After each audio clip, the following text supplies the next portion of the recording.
What's up guys, it's Alessio here and I'm back again with another video on my channel. This is part 4 of this series, so if you haven't watched parts 1, 2 and 3, link to the playlist is down below. Also, as normal, before we begin, I'd like to say that this video is for all entertainment, so if I get anything wrong, please leave a to the point comment below. Otherwise, let's get started. So we left off last time with Frieza being killed easily by a Super Saiyan Goku and a Super Saiyan Raditz. The three Saiyans, Raditz, Vegeta and Goku, go back to their training, but Goku again spends some time visiting Gohan and Chi-Chi, so he won't be constantly present at the training. So I'm just going to recap where most of our characters from the original timeline are. So Gohan has never started training and is now 6 years old, and that's probably the biggest change out of all the characters, other than Raditz, who isn't dead. Krillin has slacked a bit on his training as he sees the gap in between him and Goku widening a lot.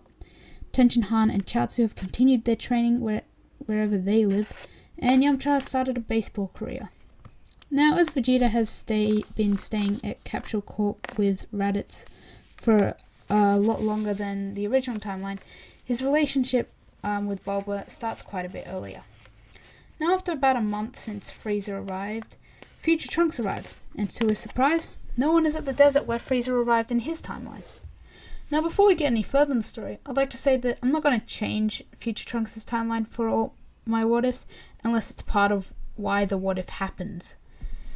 Now, Future Trunks is confused by this, and checks his time machine. He acknowledges that it's the right date and the right time. Something in this timeline must have changed. So he flies over to Capsule Corp. When he gets there, he flies down to Panchi, who is watering the plants outside. As Panchi is kind of weird in the DBZ anime, I think she would have let a stranger in to see Bulma. When Trunks sees Bulma, he asks her if Frieza and Goku have arrived yet. This confuses Bulma, as Frieza was killed about a month ago. Bulma asks who he is. Trunks says he cannot say, but he needs to see Goku now. Bulma reluctantly goes over to the gravity room and comes back with Goku. Then they go out of Bulma's earshot. Normal thing happens. They both go Super Saiyan. And then Trunks starts asking Goku questions about what happened in this timeline. Goku answers all of them until Trunks figures out what is going on in this timeline. Then Trunks tells everything about the androids coming in 3 years and gives Goku his heart medicine. Trunks then wishes Goku good luck and leaves. So after that, Goku finds everyone and tells them about what is happening in 3 years, and he goes back to his training with Vegeta and Raditz. Again, because Goku hasn't shown any of his rage power, and because of Chi-Chi, Gohan still doesn't start training. Now, when these 3 years end, I want to scale the Z Fighters to their anime counterparts. First, we have Goku. Because of his intense training with the two other Saiyans, in a gravity room where they're constantly pushing the gravity higher and higher constantly, he's actually about as strong as when he faced off against Perfect Cell in the original timeline. Raditz and Goku are pretty much around the same power as Goku, but since Goku has already mastered Super Saiyan a while back when he was already a kid, they have to spend a bit of time mastering it, and so during this time, Goku gets to set his sights on Super Saiyan 2. By the time the androids arrive, Goku knows Super Saiyan 2 is there, but he's only ever tapped into it once for a brief moment. And then, so we also have the humans who are all around the same power, and of course Piccolo is a lot weaker than the original timeline due to him having never fused with Nail. So now we get back to the story. So the Z Fighters arrive at the same place they did last time in the original timeline, with Bulma being there as well with Vegeta and her child, Trunks. Trunks is a bit older, I'd say maybe 6 months older than the original timeline, but that's not too much of a change. The androids arrive on the island, first making their being there known when they blow up Yajirobe's car. The next goes pretty normal, with Yamcha getting a hole in his chest, and then they take the fight to a nearby desert. So Goku fights first, but like the original timeline, succumbs to the heart virus. Yes, he didn't go to Yardrat this time around, but we don't know if he got it there. So Yamcha takes Goku back home to get his heart medicine.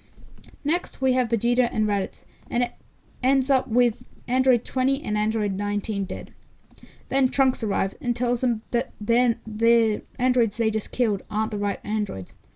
And with the help of Bulma's directions, they find Jiro's lab. Now when they get there, Trunks wants to destroy them, but Vegeta's unhappy with the lack of challenge he got from the last two androids. So before Trunks can stop him, Vegeta activates androids 17 and 18. Although 16 is never woken up, as Trunks manages to blow up his pod before anyone can wake him. Now 17 and 18 ignore the group and go off to find Son Goku, which, as you probably already know, pisses off Vegeta a lot just to be ignored. Vegeta rushes after them and tells them that he is going to kill the both of them. 17 of course smirks, and this time he decides to fight Vegeta. However, this does not go at all well for 17, as he is killed by one of Vegeta's warming up punches. 18 gasps and tries to get away, knowing she doesn't really stand a chance.